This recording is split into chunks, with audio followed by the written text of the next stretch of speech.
Okay, let's get started. Greetings, everyone. This is Eric Andelin, Senior Workflow Development Specialist with SimActive. And today you're joining us for the webinar, Generating Point Clouds at Higher Densities using Correlator3D version 10. And today I have with me my special guest, Louis Simard, CTO of SimActive. Louis, say hi. Hi, Eric. How are you? Great. Louis, so give us a little bit about your background, how SimActive came about, how you guys developed Correlator 3D. Just kind of fill us in on yourself. We all know Philippe, but nobody really knows a lot about you. Yes. So, like you said, I'm the Chief Technology Officer of SimActive, and I oversee the R&D activities since its beginning. SimActive all started when my brother and I were almost fresh out of college. We both did our studies in electrical engineering and graduate studies in computer vision. And at some point, we had developed this super cool technology for extracting 3D from images. And I guess we were just ready to map the world. And so, yes, we thought our technology had a great potential to make precise maps. But we quickly realized that images were massive. And in fact, not even digital at first. You probably know what I'm talking about. It was a pretty big challenge to overcome, and we knew we had to come up with a better way to process all that data. That's when we got the idea to tap into the power of GPUs and use them to implement faster algorithms. And just like that, I would say Correlator3D was born. Fast forward to today, we are celebrating our 20th anniversary this year. And our software is now used by some of the best customers in the world. But one thing that never changed is probably our commitment to innovation and our dedication to our customers. I know this might sound a bit cliche, but this is actually true. We're always listening and striving to improve, which is why we're super excited to announce the release of our latest version, version 10. We've put a ton of work into it, and honestly, we're really proud of what we've accomplished. So yeah, that's really great.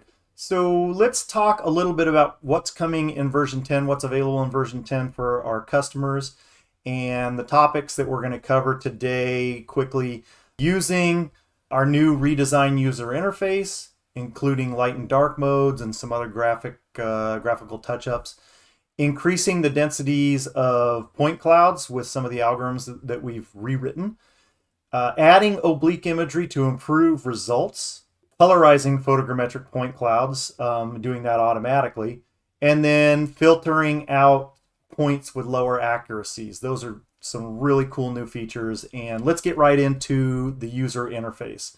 So can you go over some of the changes in the latest version of Correlator3D and the user interface? Yes, we've made a lot of changes to the user interface. In fact, we have completely redesigned it to bring the latest trends in look and feel.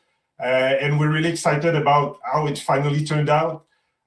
Users will notice right away just how much everything has changed, but don't worry. Even though we've completely redesigned the interface, we're confident that user won't feel lost at all, which is kind of important. And in fact, we think the new design will make their experience using the software even better than before. One of the coolest new features we've added is the options to choose between two different color modes, light and dark. This might not seem like a big deal, but it's actually really helpful for users who spend a lot of time working in different environments. If you are working in the dark environment, the dark mode is perfect for reducing eye strain and making it easier to work for long periods of time. On the other hand, we do have many users who are out in the field with a bright environment. So the light mode is then great for improving visibility.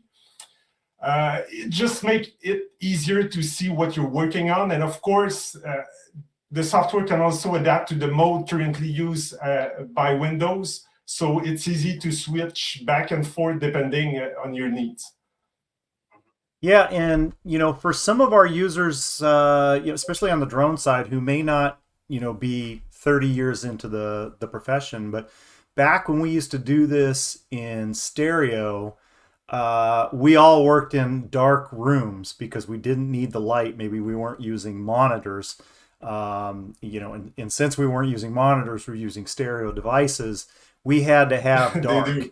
And a lot of times, we felt like we lived in caves, but that's, exactly the way things were for us as we Yeah. were doing this in stereo. So that's a big And feature. the focus is on the images themselves. So you don't want to see all those buttons and everything. You just want to see what you're working on. So that makes sense. Exactly. Exactly. So aside from that, what else have we done graphically? Yeah, in addition to the redesign and user interface, we've also made some other visual improvements to the software. For example, C3D now supports high definition screens, so 4K monitors, for example, and is DPI aware, meaning that images and maps look even better than before and are easier to work with. Uh, Again, in the end, it helps working more efficiently because you've got so much more details, so many details. It's really cool. It's really nice. Right. So next on our list would be the increasing the densities of point clouds. I know we've got pretty Yeah. good, robust point cloud tools already, image-based point clouds, but what have we done to increase these So amounts? version 10 features a brand new point cloud generation engine that, again, we're really excited about. The engine I would say, is the results of years of R&D and is designed to be both very precise and very fast in the SimActive style. Worth to mention, the density of point clouds, like you said, was increased a lot, bring the smallest details in the final product. It generates point clouds in parallel with the DSM, which means that user can get both the point clouds and DSM more quickly than before. This new engines calculates a single point from many images, which brings to the point cloud another level of precision. And best of all, the new engine is fully adapted for distributed processing, so users can take full advantage of their hardware to generate clouds even faster. Yeah, and this is a very important point because as we start processing much larger data sets like the client I was on site visiting this week, that ability to exploit your processing through the distributed processing methods really speeds things up, and that's how we get big projects done these days. So you know I'm a big fan. I know our power users are definitely big fans, so that's a good one for sure. We've done some other things here, and one of them is to add oblique imagery into the solution. So adding oblique imagery to improve results. We don't need oblique images to create dense point clouds, but we do have the ability to add them in. So how did that come about? What's Uh, going on there? Yes, you are right. Thanks to a new piece of technology we have developed, we can now get a more complete picture of the ground, even when there are obstacles like trees and buildings in the way. It's pretty cool. It really gives us a clear view of the actual ground. And while we don't necessarily need oblique imagery to do this, like you said, it definitely helps to make the whole process even more accurate and detailed. So if you got some oblique imagery, why not throw it in the mix? Oblique imagery can provide a different perspective and help with the identification of features that may be missed in vertical imagery. So really what we're doing by adding oblique imagery is giving us a better peek at things that we normally wouldn't see, such as buildings, sides of buildings. Exactly. It makes a difference for the complete workflow. It does make a huge difference. So coloring point clouds automatically. The current workflow would be to create the DEM, create the mosaic, and then at some point broadcast those RGB values from the mosaic down to the point cloud. But now you're talking a little bit about a little bit different workflow. Maybe fill us in on how we're doing this as far as more automation with colorization. Okay, so this workflow is still valid, but in addition to increasing the densities of point clouds and incorporating oblique imagery, another enhancement that has been made is the ability to colorize point clouds.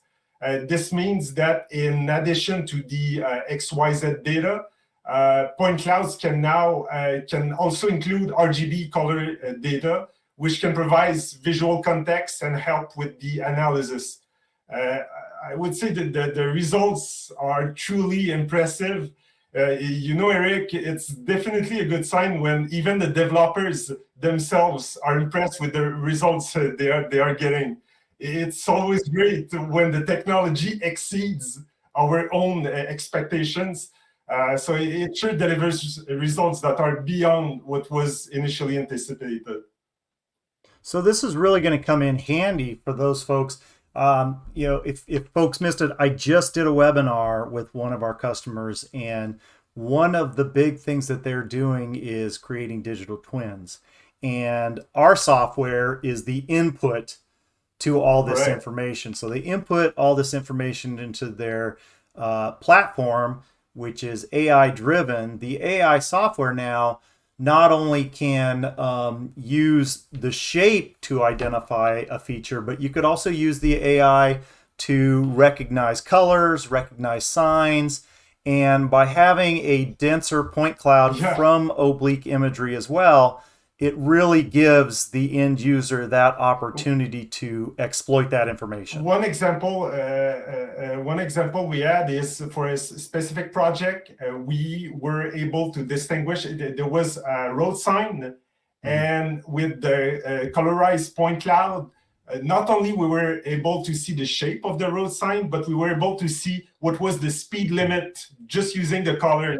So we managed to compute a 3D points with color everywhere on that road sign. So honestly, it's really, really cool. So with all of this, now we've got a more dense point cloud, with or without the oblique imagery, but we have a more dense point cloud from imagery for our customers. And with that means, potential for error, bad points, things like that. What are we doing? The last thing that we have to discuss today is point cloud filtration. So filtering out points with lower accuracies. I'm interested in this. How are we going about this?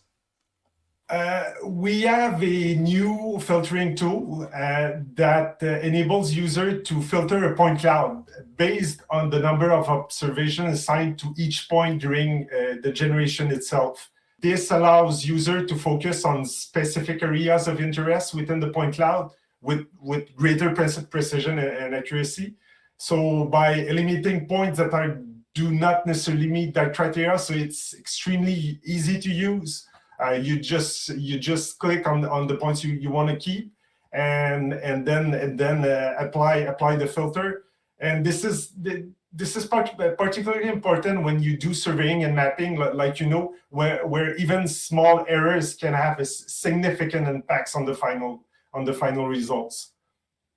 So would this be something like when we're working with ground control and we have, say, 10 ground control points and they're all well within the model, and therefore you've got 8 looks at those 10 points, so you can weight those one way versus you've got a handful of That's control right. points that may be a little bit farther on the outside, and they may only have 2 looks at that point, and therefore you might say, well, I'm not sure that the value of that is as strong as the other, so I can filter them out. Is it something like that?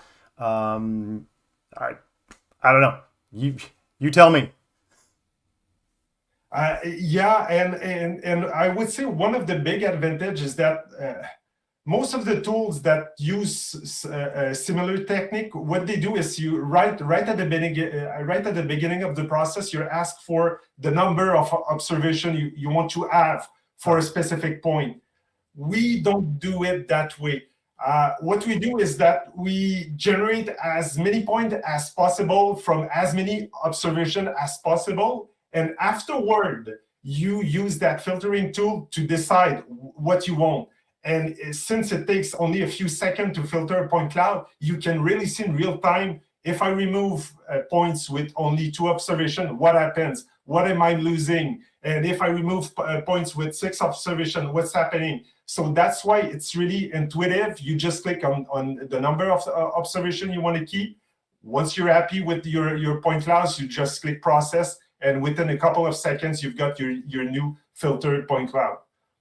Yeah, and it's really appreciated that we're not hiding things under some, Yeah, cover.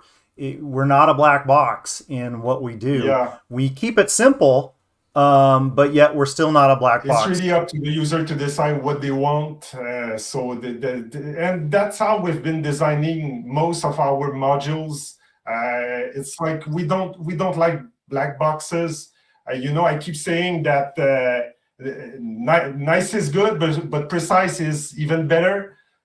So sometimes it's not because your model looks cool that it's precise and everything. So you want to keep full control over your final product. Fantastic. So, um, David and I are going to get into a demo here and kind of show everybody, these new features with Correlator 3 version 10. I'd like to thank you for your time. I know you're busy and you guys are, probably burnt out and excited to have this release come out for our users. So, great job on the development team and great job getting it done. I always know there's bigger and better things coming, and really enjoy talking to you. Thank you very much.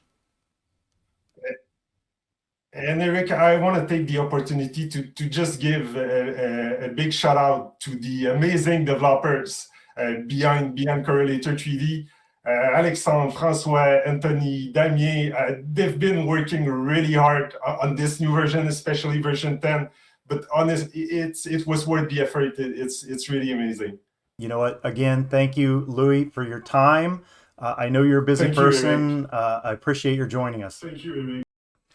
All right, so now I'd like to bring in David Alamillo, and he can talk to us and actually give us a little bit of a demo on the new changes in version 10. David, how's it going? Hey, Eric. Very good. Nice to be with you here Good to see more. you. Yep. All right, so let's go ahead and why don't you share your screen and let's go over some of the topics that we covered with Louis. Sure. Let's get started. All right. Let's go ahead and share the screen here. You should be seeing a beautiful dark mode Correlator 3D screen right now, and I would like to open with one of those new features, probably the one that I was most excited about, especially working at night. Doing processing at night and having that bright white screen didn't help a lot. So this is certainly something that I was very, very excited of. And the moment you install the software, so you install version 10, you'll have the option to go light mode or dark mode, or basically mimic your computer Windows, basically, and be able to switch it automatically. So again, this is one of the new features. This is the user interface. As you guys can see now, we did quite some work on it, and we have some new exciting updates, new icons. But something I want to highlight, gentlemen, is that the workflow remains the same. There's nothing that it's going to change in the workflow, and nothing really to be scared of. The icons in the modules are basically laid out the same way. with the new redesigns on the icons. But as always, if you hover over any of the modules, you'll get basically a plain English explanation of what they are. So even though they might look a little bit different and redesigned, they're basically laid out the same way as they were in version 9. That's probably the first feature I want to show you, Eric. And what we'll do is go straight out to File and come down to our general settings. And as soon as you open this menu, you'll see that you have a new option here under language for color mode. If we expand the menu, we'll be able to use light or use the Windows setting. So in this case, let's switch it over to light, see how that looks. And we'll hit OK in our screen. And this is something that you guys are probably more familiar with. Again, a little bit of redesign on the icons, but pretty much everything is laid out the same way. Great. And, you know, I mentioned this earlier when I was talking to Louis, but coming back again from the world of old school photogrammetry, where we worked in dark rooms, we really like the dark mode. So dark mode is just really nice. So I'm really happy to have that. So let's go on to some of the other features. DSM generation and increasing point cloud densities. Yeah, that's a very good one. Actually, let's go ahead into the software and review a project together. We're back on dark mode. This is something that I think a lot of you guys are going to be excited about, which is increasing the density of all your point clouds. Specifically, the data set we're going to be showing today is oblique imagery from the Sony Alpha, the 6100. So really, really nice sensor. And again, it really serves the purpose of bringing in oblique imagery and getting a little bit of more density in your point clouds. So once you go through your AT, I want to show you the next step, which you guys know it's a DSM generation. So as we click on the module for DSM generation, you're going to get your pop-up screen for estimating your resolution. Once it goes through the menu, this is pretty familiar to all of you guys. But the thing that you guys probably see here is different is the generate point cloud option. If you turn it on, you'll have additional options here as to the max observations you can select. So you can see the max number of observations we have is 6. And by default, you'll always see 4. It's kind of something in the middle. And of course, you can lower this max observations to 2. But you do also have the option to colorize your point cloud. This is something really, really important here. You can check the box to colorize your point cloud. This is something that you guys will see very, very useful as we're increasing the density of those point clouds that are being generated in Correlator. One thing I wanted to comment on there is that previously, if you went into DSM generation, you had the ability to create a point cloud, but that point cloud was not colorized. It was just a point cloud. And then further on in your processing workflow, after creating the mosaic, you could go up into the menu and hit processes, and then it would colorize that point cloud using the mosaic.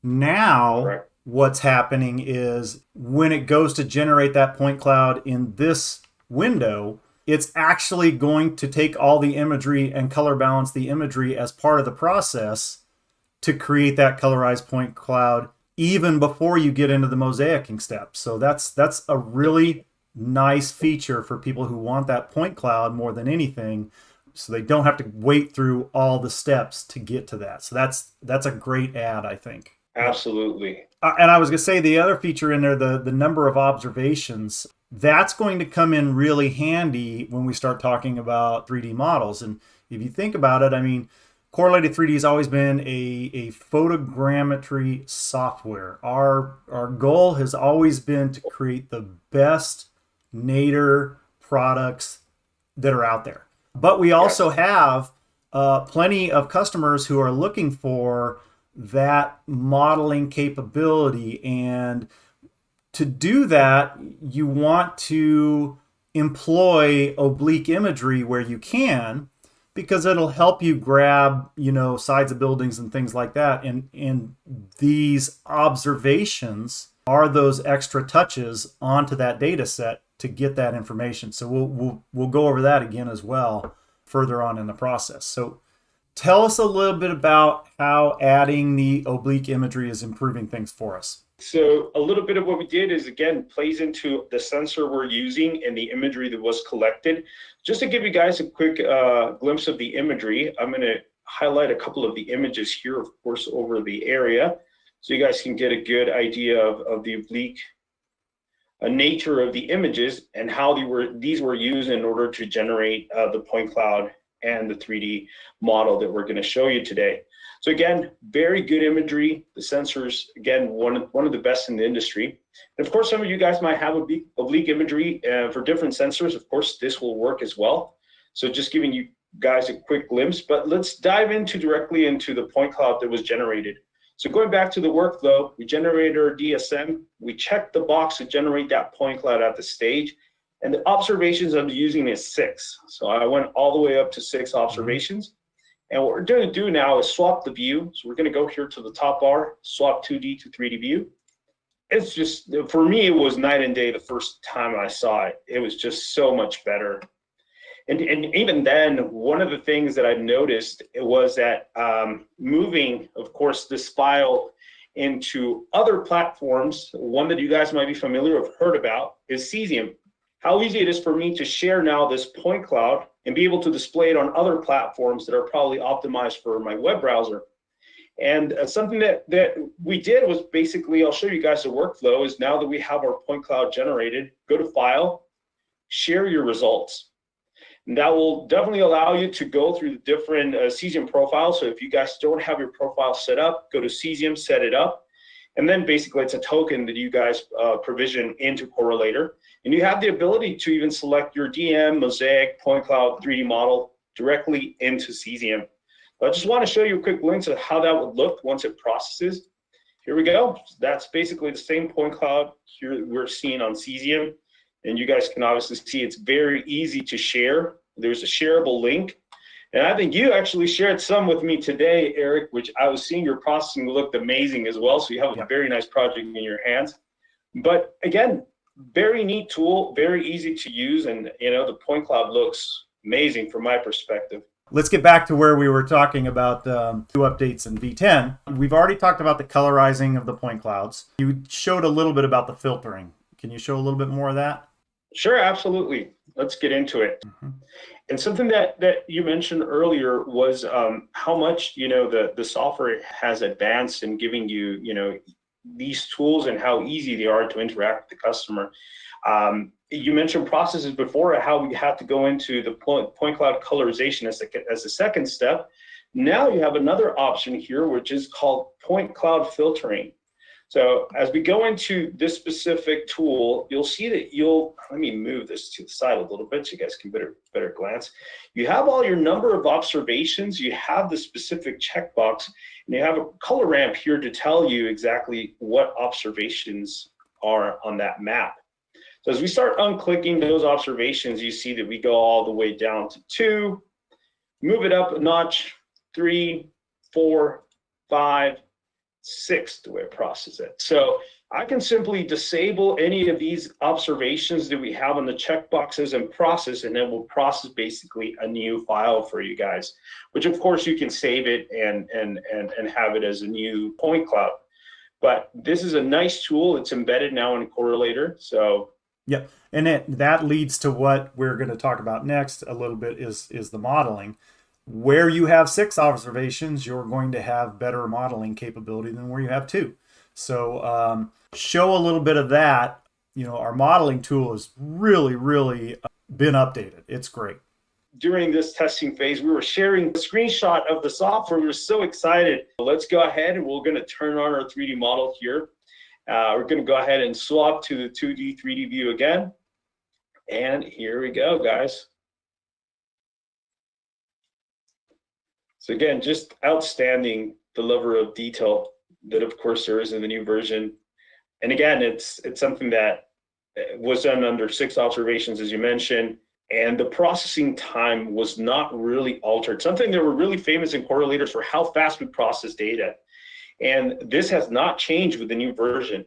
I'm actually running this with not such a powerful computer, and I was really surprised that my timings did not increase, even though I'm running things at a little bit of a higher quality. It's still very, very fast in comparison to version 9.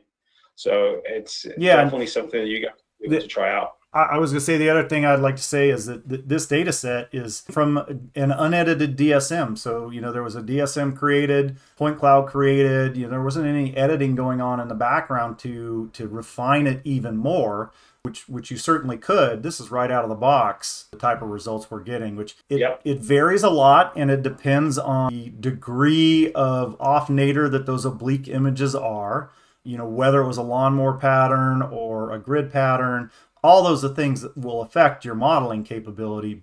Absolutely. And if you allow me, perhaps we can show a little bit of the examples you shared with me. And when he says shared with him, that's literally just a link I sent him. Yeah. You're in Europe, where this imagery was flown, and you want to look at it, we just send you a link. And you have that ability to look at it. You have the ability to make measurements on it. It's really outstanding. Really, really outstanding. Again, it goes into the different, and you guys can see my web browser. I'm directly opening the link, and I can toggle in between the different options that I have, all the way from the point cloud, the colorized point cloud, all the way to the 3D model, the DSM, and the mosaic. So here it's going to jump in and give us a 2D view of that specific region. So again, very, very nice on how the software is able just to output a direct link for you guys to use in your web browser or share it with your clients. I know that's one of the main things a lot of people ask us is, how do I share this amazing data with our clients? Cesia makes it so easy, and definitely just one click away for sharing basically all your outputs with your clients. Yeah, it's a tool that we've had for, I think, since version 9, but it doesn't get talked about a lot. Now with our new enhanced modeling capability, it certainly is worthwhile taking another look at it. And again, also for, even in the case of just the point clouds, it's a great way to share it when people, may not have the skills or the ability, may not have, for example, Poetry installed or QGIS installed or anything like that. This is a great way to go about it. Back to the interface, dark mode, which I really like. It helps out a lot. Icons maybe just look a little different, but the workflow is exactly the same. The steps left to right as usual. AT process is the same. All the tools are there. Any other comments you have on version 10? No, I'm really excited for the deployment of version 10. At least some questions are going to come up once we launch it, so we'll be ready to answer them. And as always, it's a pleasure helping you guys with your projects. So we really look forward to that. Having Louis on earlier to discuss this, and then having you on to do the demo with me, always a good time, and I hope everybody enjoyed it. If you have questions, again, it's new. Version 10's new. So if you've got questions, and I'm sure you do, we'll get to those as soon as possible. For myself and David, thanks everybody for joining us. This webinar, as well as all previous webinars and our podcast, can be found on our website, simactive.com, under the Learning tab.